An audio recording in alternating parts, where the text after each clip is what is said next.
एक रेगिस्तान में एक पक्षी रहता था। उसके पास ना खाने को कुछ था, ना पानी था और ना ही रहने की ढंग की जगह थी। उसके सारे पंख भी झड़ चुके थे और वह बहुत बीमार सा दिखने लगा था। एक दिन उसे एक कबूतर मिला और उस पक्षी ने उससे पूछा कि वह कहाँ जा रहा है। कबूतर ने कहा कि मैं स्वर्ग जा रहा हूं। उस पक्षी ने उससे कहा कि जरा पूछ कर आना कि मुझे इन कष्टों से छुटकारा कब मिलेगा। कबूतर ने कहा ठीक है।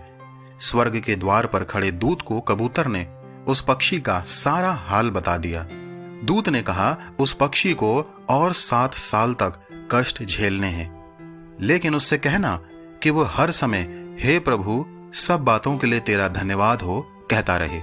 कबूतर ने आकर उस पक्षी को सारी बात बता दी और चला गया।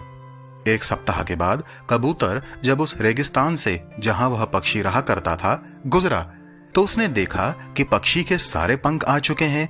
वहां पर एक तालाब भी है और एक छायादार पेड़ भी जिस पर वह पक्षी बैठा था, और वहां खाने को भी पर्याप्त था।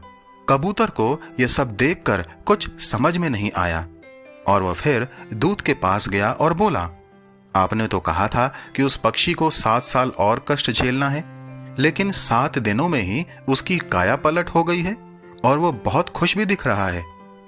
मेरी तो कुछ समझ में नहीं आ रहा है।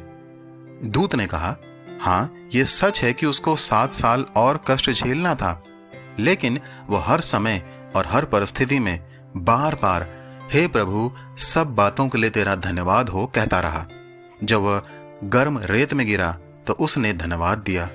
जब वह उड़ नहीं पा रहा था तो उसने धन्यवाद दिया। जब उसके पास खाने और पीने को कुछ न था तो उसने धन्यवाद दिया।